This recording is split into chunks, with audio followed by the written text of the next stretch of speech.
Hubo una época en que ir al médico no era un chequeo rutinario, era una experiencia traumática disfrazada de cuidado.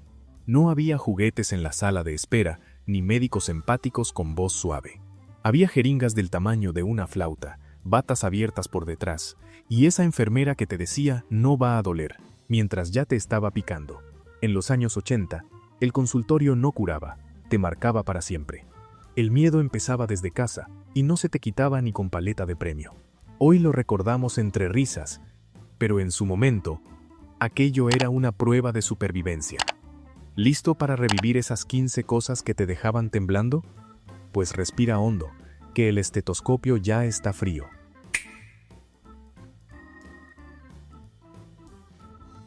No eran solo grandes, eran monstruosas. Tenían un émbolo que parecía parte de una herramienta de plomería y un brillo metálico que anunciaba dolor.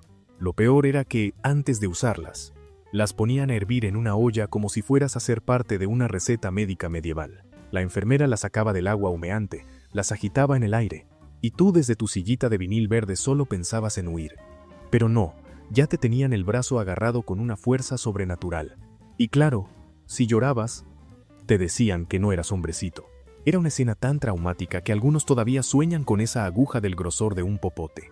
Porque sí, antes de las jeringas desechables, había verdaderas armas clínicas que hoy causarían una demanda instantánea.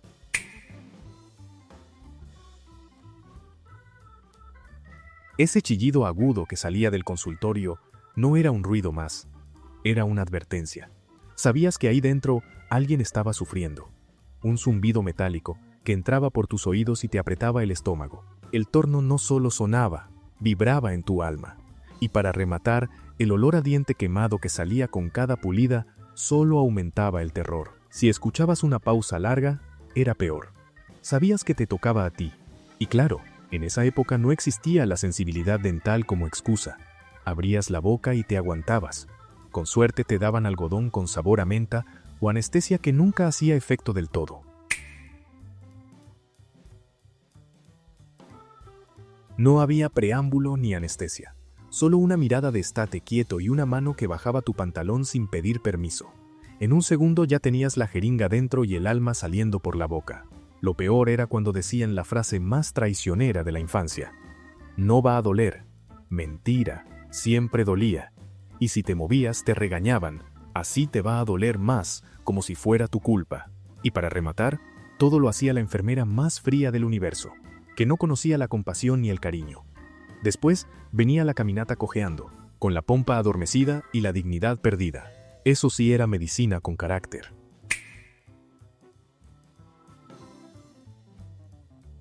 Antes de ver al doctor, antes de sentarte siquiera, ese olor ya te decía que algo malo venía. Una mezcla entre alcohol etílico, algodón usado, y no sabemos qué otro químico que quedaba flotando en el aire. Entrabas al consultorio y te llegaba directo al cerebro. Era tan penetrante que bastaba para provocarte náuseas o nervios, aunque no te doliera nada. De hecho, muchos niños ya empezaban a llorar solo por cruzar la puerta. El olor era como una alarma. Aquí se viene a sufrir, prepárate. Y lo peor es que se quedaba impregnado en la ropa. Así que aunque salieras curado, te ibas oliendo a hospital. Un recordatorio portátil de la tortura vivida.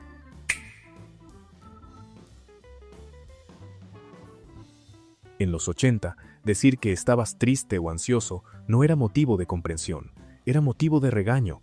Si eras niño y tenías miedo, eras exagerado. Si te sentías mal, te daban un jarabe. Si llorabas mucho, te mandaban a dormir. No existía el concepto de ansiedad infantil ni de acompañamiento emocional. Todo se resolvía con pastillas, jarabes o frases como ya se le va a pasar.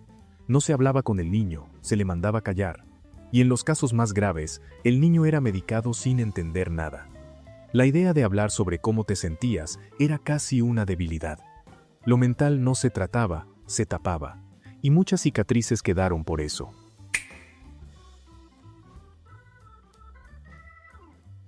No había frascos clínicos estériles como ahora.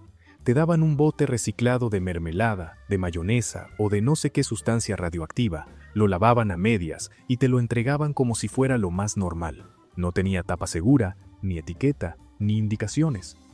Tú lo llenabas como podías, con miedo de que se derramara en el camino. Y si se caía o chorreaba un poco, pues ni modo, échale más. Era la prueba más humillante de la infancia y la que más sustos daba en la fila del laboratorio.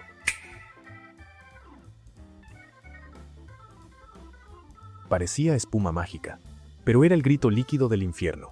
Si te raspabas o te cortabas, sabías lo que venía. El algodón, la botella de plástico opaco y el burbujeo diabólico que te hacía ver estrellas. Y si llorabas, te decían que era porque estaba limpiando bien. Nunca nadie cuestionó que tal vez, solo tal vez, había formas menos dolorosas de curar una herida. Pero en los 80, si no ardía, no servía. Esa era la lógica. La herida sanaba. Sí, pero el trauma duraba más, porque todos recordamos esa sensación espumosa, y el ya casi que era pura mentira.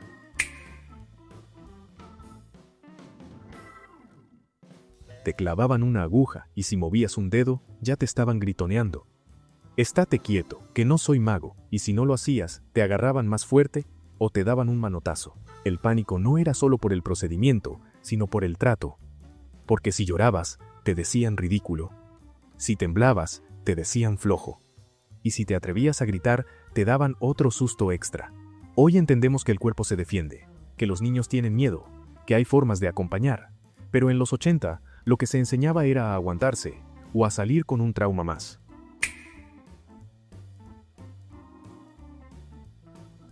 En los 80, ir al médico era una mezcla de esperanza y ruleta rusa. Te dolía la panza y te diagnosticaban nervios, te picaba el cuerpo y decían que era el clima. Todo era lo mismo. Reposo, jarabe y si acaso una inyección por si las dudas. No existían tantos estudios ni se tomaban el tiempo de explicar. A veces ni te tocaban, te miraban, preguntaban dos cosas y dictaban sentencia como si fueran adivinos. Y claro, muchos terminaban días después en otro hospital, ahora sí, con el diagnóstico real. Era medicina express, con recetario genérico y mucha fe en que el cuerpo se curara solo. Si mejorabas, era gracias al doctor. Si no, era porque no habías hecho caso. Así funcionaba, para bien o para mal.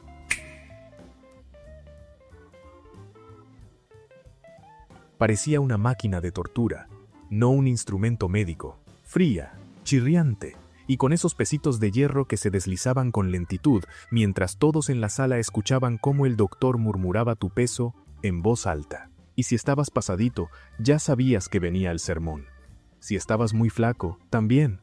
No había forma de salir bien parado. Era como una balanza de juicio final, y tú ahí, sin zapatos y sin dignidad. Lo peor es que todos miraban, porque no había puertas cerradas ni privacidad. Solo tú, la báscula y la vergüenza flotando en el ambiente.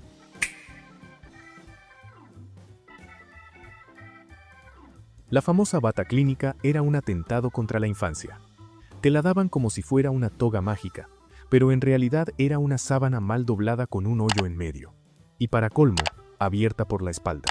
Ni quedaba bien, ni cubría nada, ni te hacía sentir protegido. Al contrario, te congelabas, te sentías ridículo y rezabas que nadie abriera la puerta. Porque claro, la bata no se ataba bien nunca. Era como estar medio desnudo frente a desconocidos, pero con el agravante de estar enfermo y asustado. ¿Quién diseñó eso? ¿Un enemigo de la autoestima infantil?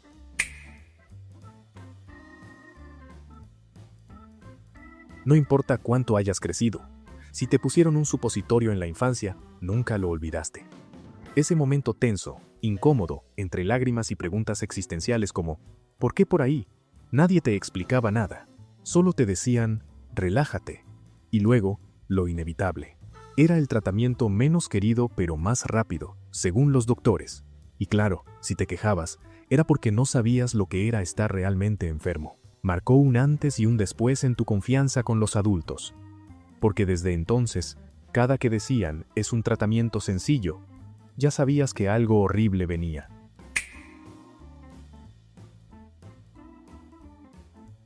Parecían inofensivos hasta que se te caían.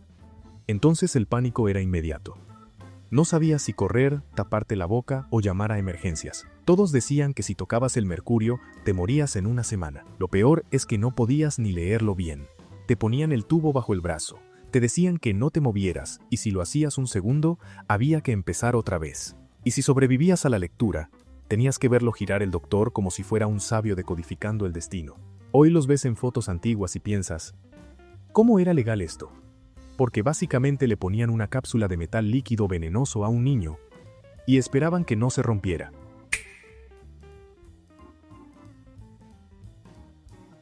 Decían que solo eran unas gotitas, pero tú sabías que eso ardía como ácido. Abrir el ojo era una batalla, porque tu cuerpo ya había aprendido que lo que venía no era alivio, era castigo líquido. Te agarraban entre varios, te abrían el ojo con los dedos, y ¡plop! La gota caía como fuego. Veías luces por media hora, no podías enfocar, y encima te decían que no te tallaras. Claro, porque uno disfruta andar ciego y lloroso. Y si gritabas, te decían no seas exagerado. Pero nadie olvida esa sensación de picor, ardor y desesperación. Una tortura legalizada en nombre de la salud ocular.